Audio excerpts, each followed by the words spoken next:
আসসালামু আলাইকুম। এখনকার যুগের সবাই কম বেশ ইংরেজি শিখতে চায়। আর আমাদের ইংরেজি শিখতে হলে সর্বপ্রথম যেই শব্দটি আমাদের সামনে আসে সেটা হলো ভোকাবুলারি। সো আজকে আসুন জানি হোয়াট ইজ ভোকাবুলারি এবং কিভাবে এই ভোকাবুলারিতে আয়ত্ত করা যায়। নাম্বার 1 এবং সবচেয়ে কার্যকরী টিপসটি যেটা আমি নিজে আমার জীবনে ইমপ্লিমেন্ট করেছি সেটা হলো 3R method. Read, recall, repeat.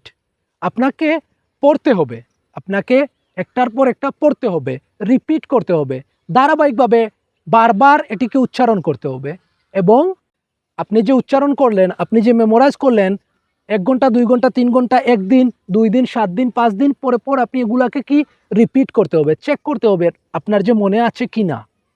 Number 2, আপনাকে যেই শব্দটি মুখস্থ করবেন সেই শব্দের সাথে আপনি ছবিকে ইমেজিন করবেন।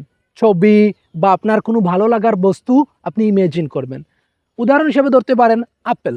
আপেলের সাথে আপেল যখন আপনি মুখস্থ করছেন তখন আপনাকে ওই আপেলটা যদি ইমেজিন করতে পারেন তাহলে এটা আপনার মেমোরিতে পুরোপুরিভাবে গেঁথে যাবে। আপনি এটাকে কখনো ভুলবেন না।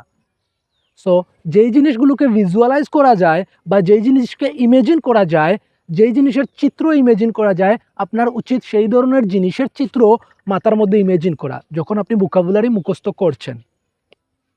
নাম্বার 3, আপনি চেষ্টা করবেন যেই শব্দটি শিখছেন সেই শব্দ দিয়ে একটি সেন্টেন্স তৈরি করা, সেই শব্দ দিয়ে একটি বাস্তবধর্মী সেন্টেন্স তৈরি করা। বা আপনি বেশি বেশি করে আপনার পছন্দের ভিডিওগুলো দেখতে পারেন, পছন্দের ইংলিশ ভিডিও দেখতে পারেন, আপনি খেলাধুলার কমেন্ট্রি, ইংলিশ কমেন্ট্রিও শুনতে পারেন, যেটা আমি সচরাচর করে থাকতাম। কারণ আমি অনেক খেলা ভালোবাসতাম। তো খেলাধুলার কমেন্ট্রি থেকেও কিন্তু আপনি নতুন নতুন শব্দ শিখতে পারেন।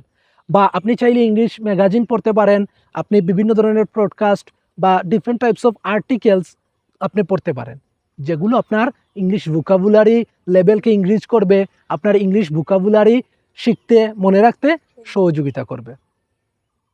তো আসুন এই টিপসগুলো ফলো করি, ইনশাল্লাহ বেটার রেজাল্ট পাবেন।